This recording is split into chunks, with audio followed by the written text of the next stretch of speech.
I know a lot of people say this, but this is really, really true, that most of my success I owe to so many people that supported what I did throughout my career. My partner, Carrie Alex, Bruce Silverglade and Ira Becker with Gleason's Gym, Bobby Goodman at Madison Square Garden, all the great matchmakers and managers and trainers that populated all the gyms around New York City and elsewhere. Boxing's always been a home away from home for me. And tonight I feel like I've come home.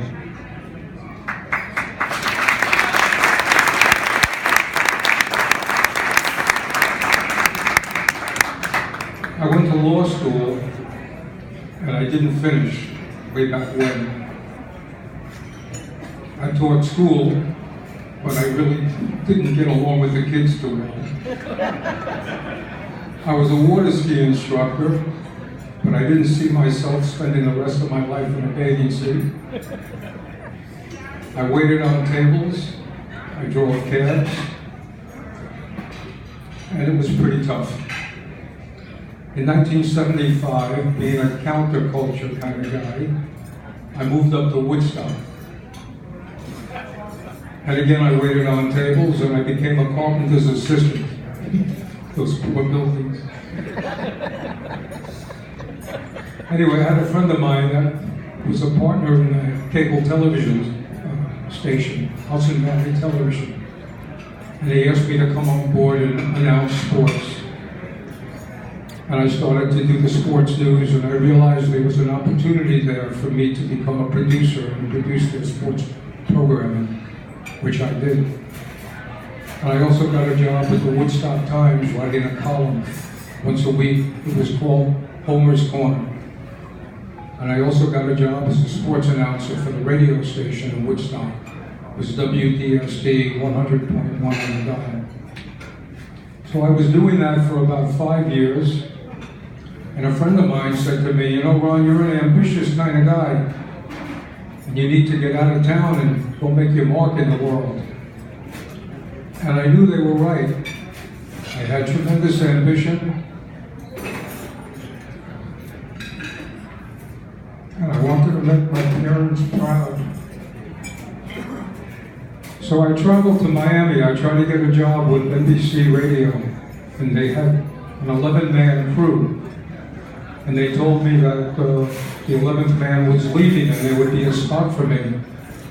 Well, I didn't wait. I drove down to Miami on the 79th Street Causeway, where NBC Radio was located, and the bad news was that the guy didn't leave and there was no position. I had applied to the Denver Bears. It was a minor league baseball team as a play-by-play announcer doing baseball. And when I got to Denver, I had found out that the job was already taken. So I headed back to New York, to the city where I come from. I was born in Manhattan. And I found an apartment in Brooklyn Heights. And I started driving cabs and waiting on tables again. And I was 30. And my life had gone in a real big circle, and again, I was back waiting on tables and driving taxis. And one day, I was putting on the black pants and the white shirt, and I said to myself, what the hell are you going to do now? And a light went off in my head. And it said, Ron, go into boxing. It's the sport of the underdog, and you're an underdog. And the very next day, I made my way to Gleason's Gym when it was on 30th Street between 7th and 8th. And Ira Becker was the proprietor of the gym that was originally in the Bronx, where Jake LaMotta trained. But Ira and then Bruce Silverglade, who came in and became a partner with Ira, ran a great gym. And everybody trained there. It was the Stillman's gym of its day. It was the center of the universe. Laporte, Juan Laporte, and Saul Mandy, and Jerry Cooney, and Billy Costello, and even Boom Boom Mancini would come down, and everybody that was anybody trained at Gleason's. or at Jimmy Glenn's Times Square gym, or at Mario Costa's Ringside gym. And I introduced myself to the sport, and I made my way around all the city to all the gyms. And I got to know all the managers and trainers and matchmakers and promoters. One day I was in Gleason's gym, and Ali Stoltz, who was a former #1 lightweight contender, knew the publisher of Boxing Today. And he got me a position as a writer for Boxing Today, and eventually I was made the editor. And when Boxing Today went down, Tom Casino, the great photographer for Showtime, helped me get a job as the editor of the Boxing Beat. Around the same time, there was a gym owner in Shirley, Long Island by the name of Jack Barnett and Elizabeth Barnett. They promoted and managed and ran a gym. And I was in the gym one day, and Jack Barnett came over to me and said, "Ron, I'd like you to make a show for me." And I said, "Jack, I'm not a matchmaker."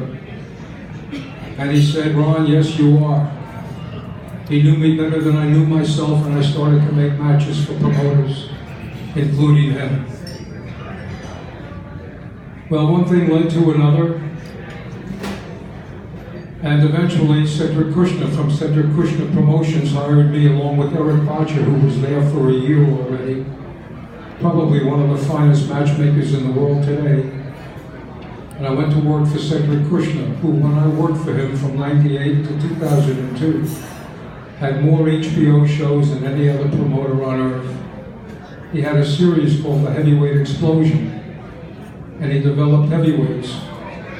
And 10 out of the top 20 heavyweights in the world belonged to Cedric. And I was privileged to make fights for him and for other great fighters. In 2002, at the end of 2002, I got a call to come work for the New York State Athletic Commission. And I was offered the position of Community Coordinator, Director of Boxing.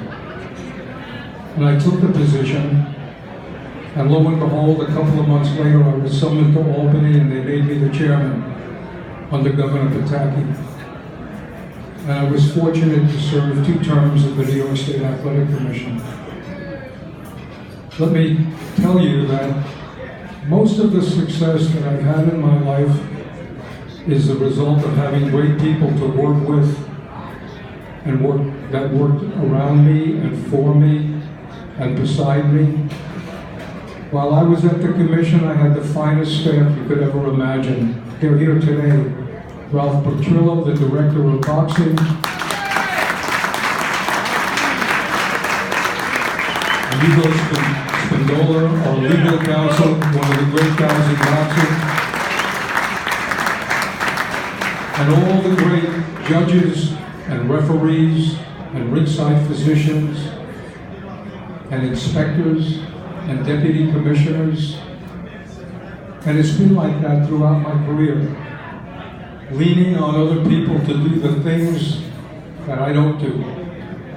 When I partnered with Gary, we were a great team because he didn't do what I did, and I didn't do what he did. So we were able to have a great partnership where we could cover the grounds that needed to be covered.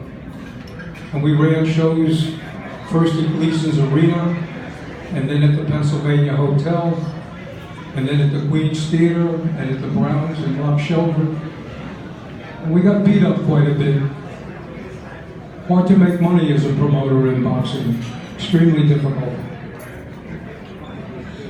In any event, I want to thank this great group, the board of directors and all the people that voted for me to become part of this great institution. I'm extremely proud to be a member of the New York Boxing Hall of Fame. Thank you.